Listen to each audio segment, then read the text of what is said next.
যার কল্প যত বেশি পরিষ্কার, তার ভিতর তত বেশি নূরান্বিত, আলোকিত। তাইলে জানতে হবে কল্প কিভাবে পরিষ্কার হয়। তাহলে কল্প পরিষ্কার হয় ইমানি শক্তির বলে, ইমানি শক্তির পাওয়ারে। তাহলে জানতে হবে ইমানি শক্তি কিভাবে বাড়ানো যায়, ইমানি শক্তির পাওয়ার কিভাবে বাড়ানো যায়। তাইলে ইমানি শক্তির পাওয়ার বাড়াতে হলে ইমানকে গ্রহণ করতে হবে। আপনার ইমান আপনার আপন মুর্শিদ।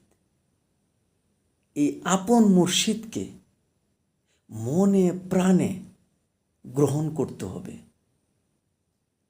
আপন মুর্শিদকে সর্বসময় সর্বহালতে ধ্যানে জ্ঞানে স্মরণে সংযোগে রেখে নিয়মিত দায়মি সালাতে অটুট থাকতে হবে, লীন থাকতে হবে এবং স্মরণে সংযোগে রাখতে হবে, নিরিখে বর্জাকে রাখতে হবে।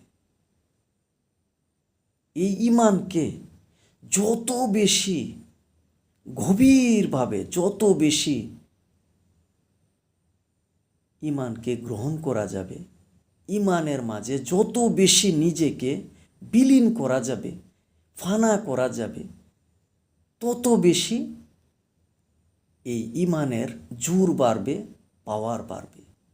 আর ইমানের জোর বাড়লেই, ইমানের পাওয়ার বাড়লেই আপন কল্প তত বেশি পরিষ্কার হবে এবং কল্প পরিষ্কার হলেই ভিতর নূরান্বিত হবে তথা আলোকিত হবে।